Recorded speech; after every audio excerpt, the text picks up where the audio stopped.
할렐루야! 할렐루야!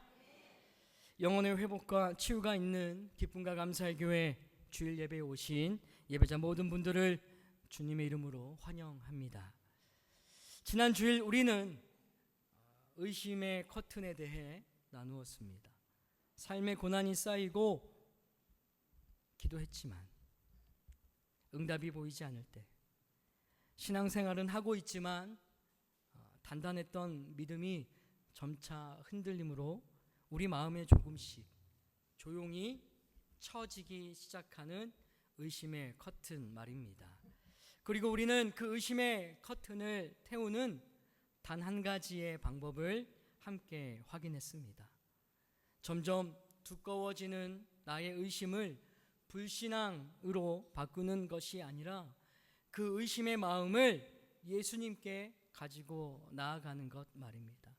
그렇게 나아갈 때 우리와 여전히 가까이 계시길 원하시는 하나님, 소멸하는 불 되시는 하나님께서 그 두꺼워진 의심의 커튼은 태우시고 다시 한번 우리의 믿음의 눈을 열어주셨을 때 그 자리는 하나님, 내가 회개합니다, 이런 회개의 자리를 넘어서 더 깊은 영적인 고백, 제자 도마가 고백했던 그 고백이 저와 여러분의 고백이 되었습니다.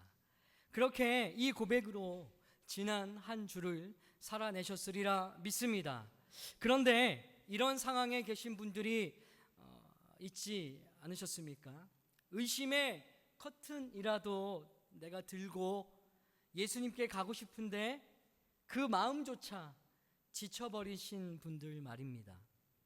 담장에 막혀 줄기와 잎이 자라지 못하고 열매를 더 많이 맺지 못하는 나무처럼 삶의 담장이라는 환란에 막혀 신앙의 발걸음, 믿음의 발걸음을 한 발자국도 뗄 수 없어서 이제는 하나님을 기대하는 마음 자체가 무너지고 지쳐버린 분들 말입니다.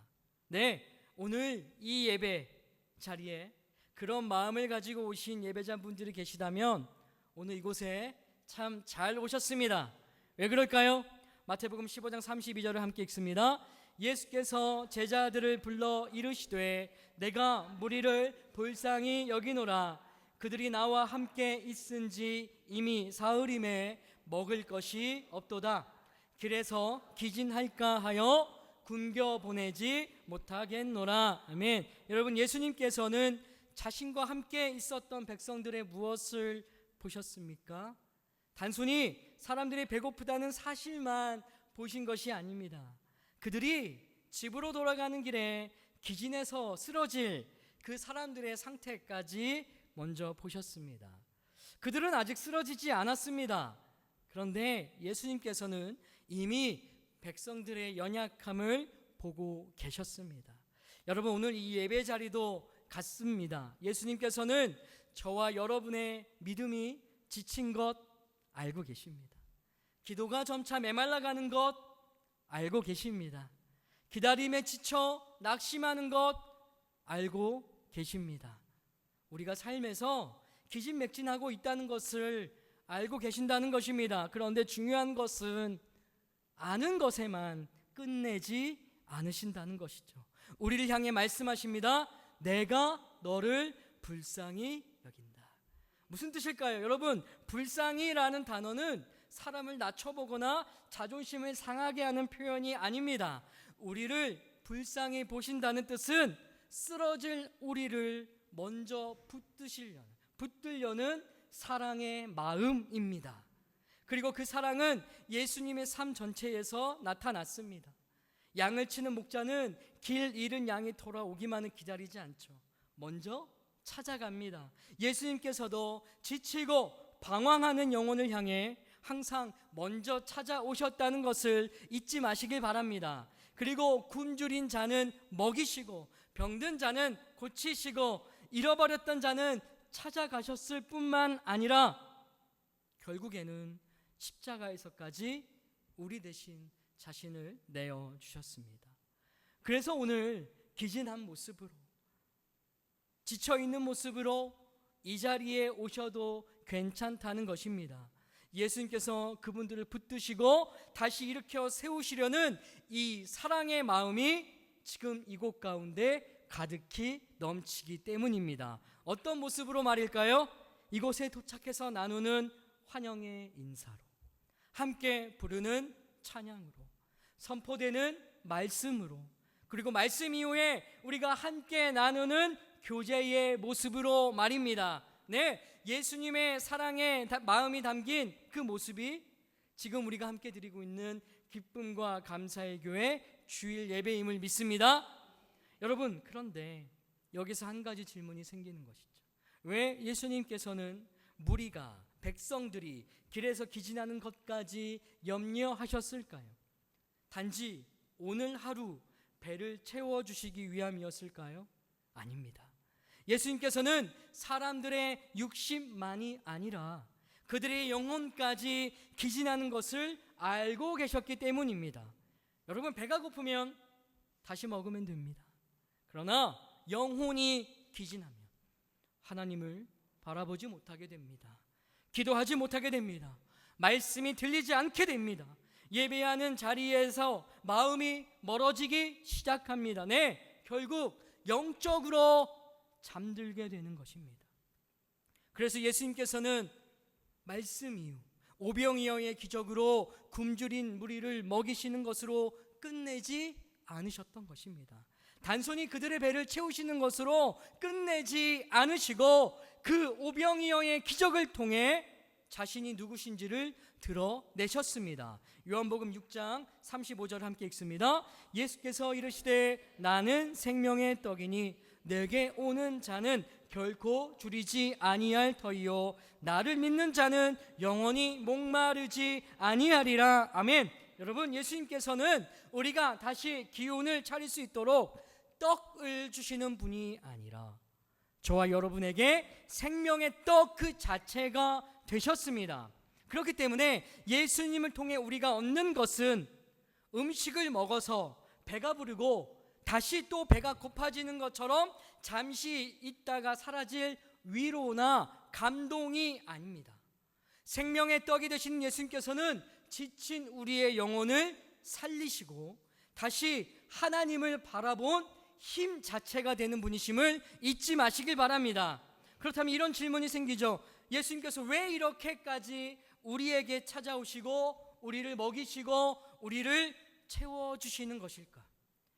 여러분, 그 질문의 답은 물론 우리를 사랑하시기 때문입니다. 여러분, 마태복음 24장 12절의 말씀처럼 지금은 많은 사람의 사랑이 식어진 때입니다.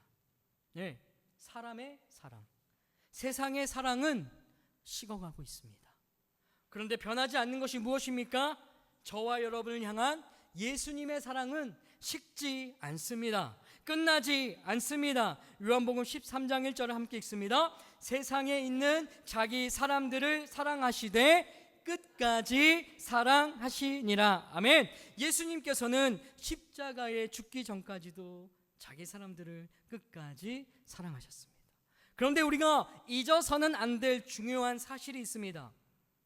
예수님의 끝까지 사랑하심은 단순히 우리를 위로하기 위한 사랑이 아니었다는 사실입니다. 예수님의 사랑은 결국 우리를 변화시키기 위한 사랑입니다. 그 변화는 우리의 잠든 영혼을 깨우시고 하나님께 다시 돌아오게 하는 사랑인 줄 믿습니다. 그래서 예수님께서 계속 말씀하신 것이 무엇이었을까요? 마가복음 7장 14절을 함께 읽습니다. 무리를 다시 불러 이르시되 너희는 다 내 말을 듣고 깨달으라. 아멘. 마가복음 13장 37절을 함께 읽습니다. 깨어 있으라. 내가 너희에게 하는 이 말은 모든 사람에게 하는 말이니라 하시니라. 아멘. 그런데 예수님께서 왜 깨달으라, 깨어 있으라 이 말씀을 반복하신 것일까요? 이미 기진맥진한 우리가 억지로라도 더 잘해야 돼라고 말씀하시는 것일까요? 아니면 정신을 바짝 차리고 있으라는 뜻일까요? 아닙니다. 누가복음 21장 34절의 말씀처럼 우리의 마음이, 우리의 영혼이 둔해지기 때문입니다. 무엇으로 말입니까? 환난으로 인해, 삶의 염려로 말입니다. 마음이 둔해졌다는 것은 하나님이 보이지 않는다는 것이죠. 하나님께서 말씀하시는데 들리지 않는다는 것입니다. 하나님의 은혜를 경험했으면서도 기억하지 못하는 것입니다. 네, 외부의 환난이 영적인 감각을 무디게 만든 것입니다. 여러분 꼭 기억하시길 바랍니다. 환난은 우리의 환경만 힘들게 하는 것이 아닙니다. 우리의 마음을, 우리의 영혼까지 둔하게 만듭니다. 믿음을 선포하는 입술을 둔하게 만듭니다. 기도하는 입술을 둔하게 만듭니다. 하나님의 사랑을 잊게 만든다는 것을 말입니다. 결국 삶의 환난으로 인해 기진하고 둔해진 우리의 영혼이 잠드는 것은 당연한 결과가 되는 것입니다. 그래서 예수님께서는 깨달으라, 깨어있으라 이 말씀만 하지 않으셨습니다. 환난 가운데 기진하면 우리의 영적으로도 잠들 것을 아셨기 때문에 먼저 찾아오셨어요. 먼저 생명의 떡이 되어주셨어요. 먼저 성령님을 보내신 것입니다. 우리가 다시 깨어있을 수 있도록 말입니다. 여러분, 예수님께서 이런 우리의 연약함을 너무나 잘 아셨습니다. 그래서 제자 시몬 베드로에게 이렇게 말씀하셨습니다.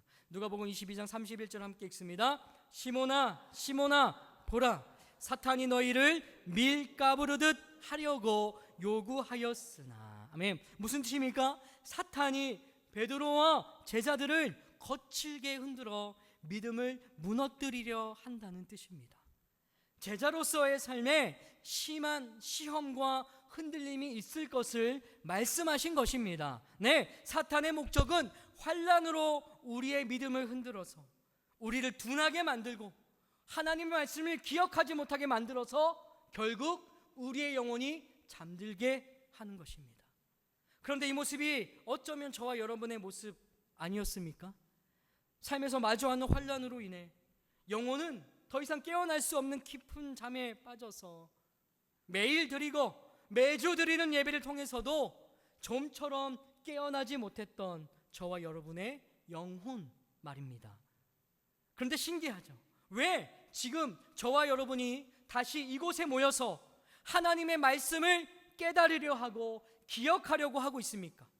왜 우리의 잠든 영혼을 깨우려고 이 아침에, 주일 아침에 모여서 몸부림치고 있는 것일까요? 여러분 꼭 기억하시길 바랍니다. 그것은 우리의 결단과 노력이 아닙니다. 누가복음 22장 32절 전반부를 함께 읽습니다. 시작. 그러나 내가 너를 위하여 내 믿음이 떨어지지 않기를 기도하였노니. 아멘. 여러분, 이것이 복음입니다. 예수님께서는 깨어있으라, 깨달으라고 말씀만 하지 않으셨습니다.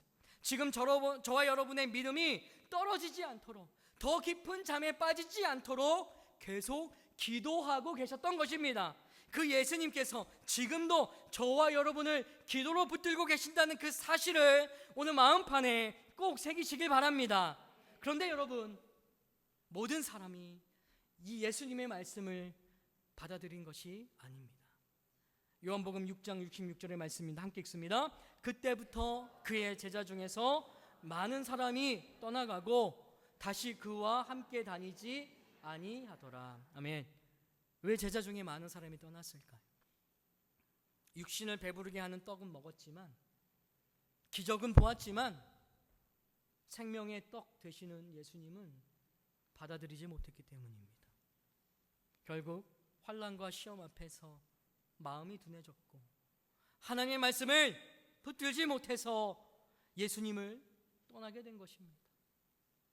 그래서 예수님께서 요한복음 8장 47절에서 이렇게 말씀하셨습니다. 그 말씀을 함께 읽습니다. 하나님께 속한 자는 하나님의 말씀을 듣나니 너희가 듣지 아니함은 하나님께 속하지 아니하였음이로다. 아멘. 오늘 하나님께서 주신 새로운 삶을 살고 계시는 저와 여러분은 이미 하나님께 속한 자임을 잊지 마시기 바랍니다. 그래서 매주 선포되는 하나님의 말씀을 듣는 것뿐만이 아니라 하나님의 말씀인 예수 그리스도를 끝까지 붙드시는 모든 예배자 되시기를 간절히 소망합니다. 말씀을 정리합니다. 요한복음 20장 31절 함께 읽습니다. 오직 이것을 기록함은 너희로 예수께서 하나님의 아들 그리스도이심을 믿게 하려 함이요 또 너희로 믿고 그 이름을 힘입어 생명을 얻게 하려 함이라. 아멘. 사도 요한이 요한복음을 기록한 목적은 단순히 예수님을 전하는 데 있지 않았습니다. 예수님께서 하나님의 아들 그리스도이심을 믿게 하고 그 믿음으로 그 생명을 얻게 하려는 것이었습니다. 그렇다면 그렇게 얻은 생명이 우리에게 어떤 의미가 있을까요? 예수 그리스도를 통해 얻은 생명은 우리를 영적으로 깨어있게 하기 때문입니다. 환난이 와도 지금은 힘들지만 믿음을 잃지 않게 합니다. 왜요? 예수 그리스도라는 반석 위에 우리가 믿음의 고백을 했기 때문입니다. 끝까지 하나님을 바라보게 하는 그 생명이 예수 그리스도 안에 있기 때문입니다. 그런데 말씀을 들으면서 목사님, 왜 이렇게까지 영적으로 깨어 있어야 합니까? 라는 질문이 드셨을 수도 있습니다. 여러분, 그 이유는 하나입니다. 환난은, 우리가 마주하는 환난은 우리의 마음을 둔하게, 우리의 영혼을 잠들게 해서 하나님을 바라보지 못하기 때문입니다. 아무리 신앙생활의 연수가 길어도 잠들어 있는 영혼, 둔한 그 마음은 하나님의 말씀을 들을 수가 없습니다. 하나님의 은혜를 기억할 수가 없습니다. 하나님을 바라보는 사람에게 환난은 믿음을 자라게 하는 연단이 될 수 있죠. 그렇지만 하나님을 바라보지 못하는 사람에게 환난은 마음을 둔하게 하고 영적으로 잠들게 하는 것임을 잊지 마시길 바랍니다. 오늘 이 자리에 믿음이 약해지고 기도가 막히고 하나님을 기대하는 마음마저 지쳐버린 분들이 계시다면 그 마음의 방향을 이렇게 바꾸지 마시길 바랍니다. 하나님, 나에게 더 이상 관심이 없으시지. 나는 더 이상 이제 기도할 힘도 없지. 그래, 예배에 나왔지만 사실 예수님을 향한 믿음, 신뢰, 하나님을 예배하는 마음, 그런 것들은 중요하지 않지. 여러분, 이런 마음이 바로 우리의 환난이 만들어낸 둔함입니다. 이것이 바로 우리의 기진한 모습입니다. 그러나 이제는 그 둔함에서 깨어서, 기진함에서 힘을 얻어서 지금도 저와 여러분을 위해 기도하고 계시는 예수님을 바라보시길 바랍니다. 그리고 이렇게 선포하시길 바랍니다. 우리 함께 읽을까요? 주님, 저는 지쳤습니다. 저는 지쳤습니다. 환난이 제 마음을 둔하게 만들었습니다. 그러나 이제 잠든 저의 영혼을 깨우셔서 생명의 떡 되신 주임으로 저를 채우시고 성령으로 다시 붙드시고 끝까지 인도하여 주십시오. 아멘.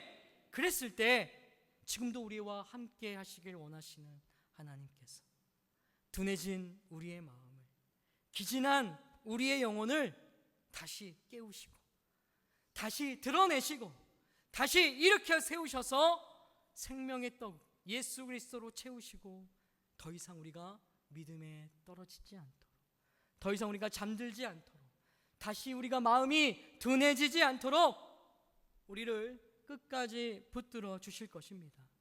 그리고 그 변화는 저와 여러분에게서만 끝나는 것이 절대 아닙니다. 누가복음 22장 32절 전체를 함께 읽습니다. 그러나 내가 너를 위하여 내 믿음이 떨어지지 않기를 기도하였노니 너는 돌이킨 후에 내 형제를 굳게 하라. 아멘. 예수님께서 먼저 찾아오셔서 우리를 붙드시는 것은 우리 혼자만, 우리가 지금 예배하는 우리만 살아남기 위함이 아닙니다. 환난 가운데 기진하여 마음이 둔해져 버린 나의 가족, 내 이웃, 내 형제들을 세우기 위함입니다. 지금 여러분 곁에 환난으로 인해 지쳐있는 가족이 있지 않습니까?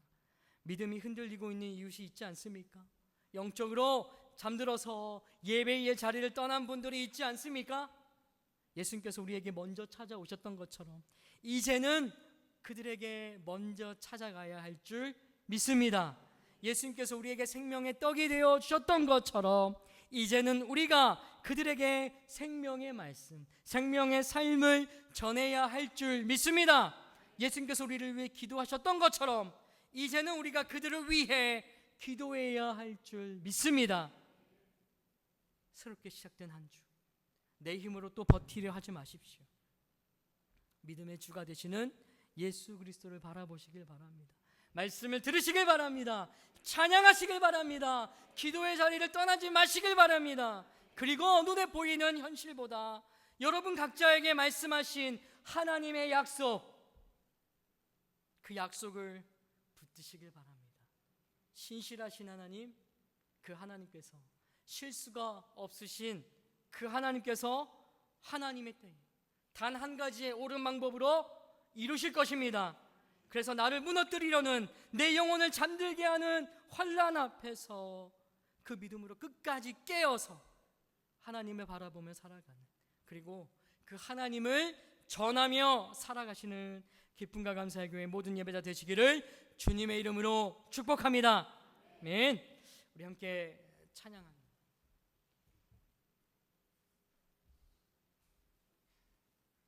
우리의 마음이, 우리의 영혼이 둔한 자들이 얼마나 많은지 모릅니다. 저 또한 그렇습니다.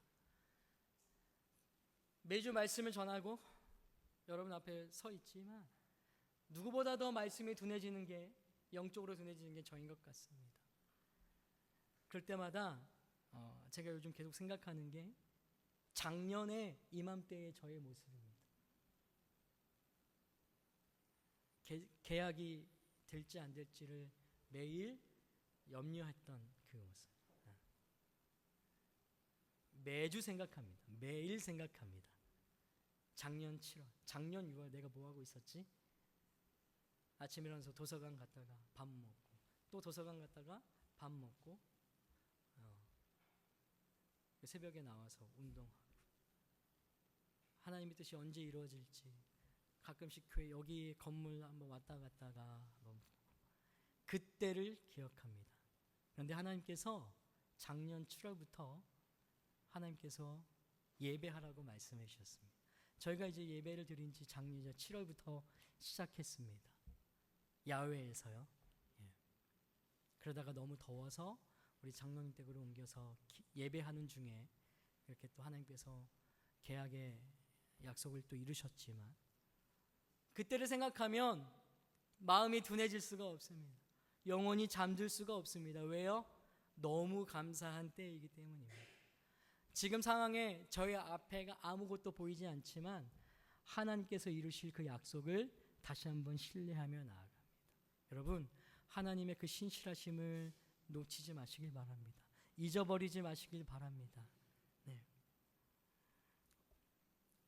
우리의 삶에서 이루실 그 하나님을 우리가 함께 찬양하시길 바랍니다.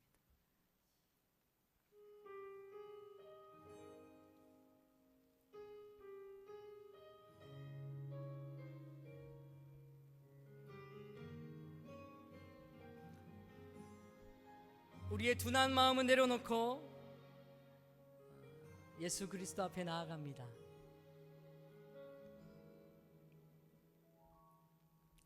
주님, 제 마음이 너무 둔해서 주님을 볼 수 없습니다.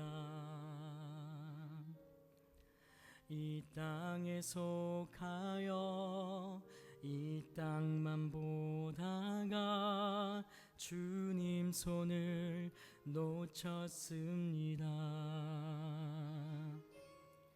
나는 나그네로 왔는데 왜 주저앉게 되었나.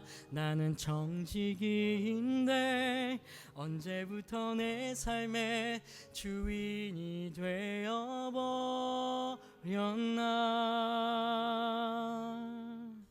믿음이 없이는 기쁘시게 못하나니 고된 수고도 다 헛될 뿐이라. 믿음이 없어서 무너진 삶의 모든 자리에 다시 주님을 기다립니다. 우리 한 번 더 찬양합니다. 주님, 제 마음이 너무 둔해서 주님을 볼 수 없습니다. 이 땅에 속하여 이 땅만 보다가 주님 손을 놓쳤습니다. 나는 나그네로 왔는데 왜 주저앉게 되었나. 나는 정직인데 언제부터 내 삶의 주인이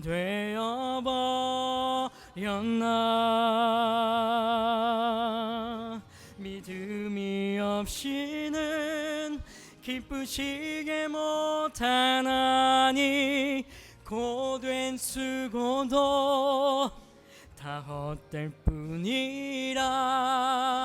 믿음이 없어서 무너진 삶의 모든 자리에 다시 주님을 기다립니다. 믿음이 없이는 기쁘시게 못하나니 주를 찾는 자 반드시 만나리. 믿음이 없어서 무너진 삶의 모든 자리에 다시 주님을 기다립니다. 이제 우리 함께 기도하실 때 하나님, 우리의 다친 마음, 무너진 마음, 잠들어 있는 마음을, 영혼을 깨워 주시옵소서. 우리 한 가지 기도 제목으로 우리 주여 한번 부르고 함께 기도합니다. 주여. 하나님 감사합니다. 오늘 예배 가운데 환난으로 인하여 다친 우리의 마음, 잠들어 있는 우리의 영혼, 지쳐 있는 우리의 영혼, 예수 그리스도 생명의 떡 대신 예수 그리스도로 말미암아 깨워 주시옵소서. 주님, 우리가 정말로 우리를 위하여 생명의 떡 대신 예수 그리스도 바라보며 나아갑니다. 주를 찾는 자 하나님께서 만나신다고 말씀하셨사오니 그 마음 가지고 그 영혼 가지고 그대로 주님 앞에 나아갑니다. 우리의 잠든 영혼을 깨우시고 무딘 마음을 열어주시고 강팍해진 마음을 부드럽게 하여 주셔서 다시 한번 믿음의 눈으로 하나님을 바라보게 하여 주시옵소서. 실수가 없으신 그 하나님을 바라보게 하여 주시옵소서. 주님의 때에 이루실 그 하나님을 바라보는 우리 모두 될 수 있도록 하나님 인도하여 주시옵소서. 주님, 오늘도 우리를 먼저 찾아와 주시고 생명의 말씀으로 먹여주시고 예배 자리를 불러주심에 감사합니다. 우리는 환난 속에서 쉽게 지치고 마음이 둔해지고 그래서 하나님보다 현실을 더 크게 바라볼 때가 많았습니다. 기도는 메말라가고 말씀은 들리지 않고 예배의 감격마저 희미해졌던 우리의 모습 주님 앞에 내려놓습니다. 주님, 우리의 영혼을 다시 깨워주시옵소서. 생명의 떡 대신 예수 그리스도로 우리를 채워주시고 성령께서 우리의 굳어진 강팍한 마음을 만지셔서 하나님의 음성을 다시 듣게 하시고 하나님의 사랑을 다시 기억하게 하여 주시옵소서. 주님, 무엇보다 믿음이 떨어지지 않게 하여 주십시오. 예수님께서 베드로를 위하여 기도하셨던 것처럼 지금도 우리를 위해 중보하시는 그 예수님의 은혜를 의지합니다. 우리의 힘이 아니라 주님의 붙드심으로 끝까지 믿음을 지키게 하시고 어떤 환난 가운데서도 하나님을 바라보는 예배자가 되게 하여 주시옵소서. 우리만 붙들림 받는 것으로 끝내지 않게 하시고 환난으로 지쳐있는 가족과 이웃과 지금도 믿음이 흔들려서 예배자리를 떠나간 영혼들 우리가 이제 찾아가 위로하게 하시고 생명의 말씀을 전하게 하시고 함께 기도하는 사람으로 우리를 사용하여 주시옵소서. 새롭게 시작된 한 주도 우리를 성령으로 충만하게 하셔서 이제 영적으로 깨어 말씀을 기억하고 믿음으로 살아가는 삶이 되게 하여 주시옵소서. 이제는 우리 주 예수 그리스도의 은혜와 하나님 아버지의 크신 사랑하심과 성령님의 교통하심이 환난보다 하나님을 더 크게 바라보며 생명의 떡 대신 예수 그리스도를 붙들고 영적으로 깨어 살아갈 것을 결단하는 이 자리에 모인 예배자 위에, 그 가정과 자녀와 직장과 사업장 위에, 그들의 삶의 자리, 예배의 자리 위에, 그리고 지금도 각자의 처소에서 예배하는 예배자들과 기쁨과 감사의 교회 위에 지금부터 영원토록 함께 하시기를 간절히 축원하옵나이다. 아멘.